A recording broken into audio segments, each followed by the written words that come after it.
State অর্থাৎ মদ নিষিদ্ধ রাজ্য। গত 10 বছর ধরে এটাই ছিল বিহারের বড় পরিচয়। কিন্তু এবার কি তবে ঘুচতে চলেছে এই তকমা? পাটলিপুত্রের অন্দরে কান পাতলে কিন্তু মিলছে এমনই জল্পনা।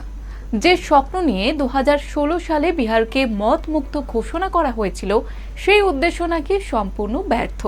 সম্প্রতি সামনে আসা এক চাঞ্চল্যকর রিপোর্ট ঘিরে এখন তোলপাড় বিহারের রাজনীতি। তবে কি এবার বিহারে ফিরতে চলেছে মদের বৈধ বিক্রি? রাজস্বের রাজকোষ ভরাতে আর কি নিষেধাজ্ঞা ধরে রাখতে পারবে না সরকার? চলুন জেনে নেওয়া যাক পুরো বিষয়টি। গল্পের শুরুটা করা যাক সাম্প্রতিক একটি রিপোর্ট নিয়ে। গত সপ্তাহে national council of applied economic রিসার্চের তরফে একটি রিপোর্ট পেশ করা হয়েছে ইন্ডিয়া পলিসি ফোরামে। সেই রিপোর্টে স্পষ্ট দাবি করা হয়েছে যে বিহারে মদের ওপর নিষেধাজ্ঞা তুলে নিলে তা আখেরে বিহারের পক্ষে মঙ্গলজনক হবে। কিন্তু কেন এমন দাবি? ফিরে যাওয়া যাক 2016 সালে। তৎকালীন মুখ্যমন্ত্রী নীতিশ কুমার বড় প্রতিশ্রুতি দিয়ে রাজ্যে মদ নিষিদ্ধ করেছিলেন। উদ্দেশ্য ছিল একটাই, পরিবারের শান্তি ফেরানো এবং বিশেষ করে মহিলাদের উপরে যে হিংসা এবং নির্যাতন চলে সেটা কমানো। শাসক থেকে বিরোধী সবাই সেদিন এই সিদ্ধান্তে সায় দিয়েছিল। কিন্তু দীর্ঘ 10 বছর পরে এসে পরিসংখ্যান কি বলছে? এনসিএইআর রিপোর্ট বলছে ড্রাই স্টেট হলেও বিহারে কিন্তু মহিলাদের উপরে নির্যাতন এতটুকু কমেনি। অর্থাৎ যে মূল উদ্দেশ্যে এই নিষেধাজ্ঞা জারি করা হয়েছিল তা কার্যত চলে গেছে। শুধু যে মহিলা নিগ্রহ কমেনি তাই কিন্তু নয়, এই 10 বছরে বিহারের অর্থনীতি ভেঙে পড়েছে।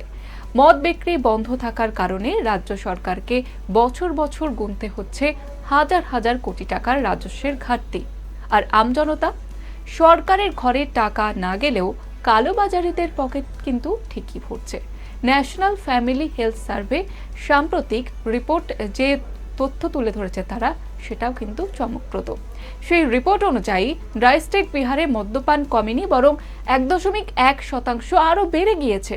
দেশের নানা প্রান্ত থেকে বেআইনিভাবে মদ পাচার হয়ে ঢুকছে বিহারে, আর রাজ্যের মানুষ দ্বিগুণ তিনগুণ দামে সেই চোরাচালানের মদ কিনতে গিয়ে বছরের পর বছর নিঃস্ব হয়ে যাচ্ছেন। শুধু তাই নয়, রাজ্য জুড়ে ব্যাঙের ছাতার মতো গজিয়ে উঠেছে বিষাক্ত চোলাইয়ের ভাটি। এই বিষ মদ খেয়ে প্রাণ হারিয়েছেন অসংখ্য মানুষ। অর্থাৎ সরকারের রাজস্ব বন্ধ হলেও বেআইনি কারবার কিন্তু এক ফোঁটাও থামেনি। গবেষণা সংস্থার এই রিপোর্ট কিন্তু প্রকাশ্যে আসতেই এখন নড়ে চড়ে বসেছে সম্রাট চৌধুরীর প্রশাসন। রাজকোষের এই বিপুল ঘাটতি মেটাতে কি এবার মদের বিক্রি বৈধ করার কথা ভাবা হচ্ছে? এই খবর বাতাসে ভাসতেই সুর চড়িয়েছে বিরোধী দল আরজেডি। লালু প্রসাদ যাদবের দলের স্পষ্ট তোপ, বিজেপি নেতৃত্বাধীন সরকার বিহারে মদ বিক্রি নিষেধাজ্ঞা সঠিকভাবে কার্যকর করতে পারেনি। তারা ব্যর্থ, আর সেই কারণেই এখন নিষেধাজ্ঞা প্রত্যাহারের বাহানা। তবে এবার কি বিহারে আবারও বিক্রি শুরু হবে মদ? এই প্রশ্নই কিন্তু এখন দানা বাঁধছে।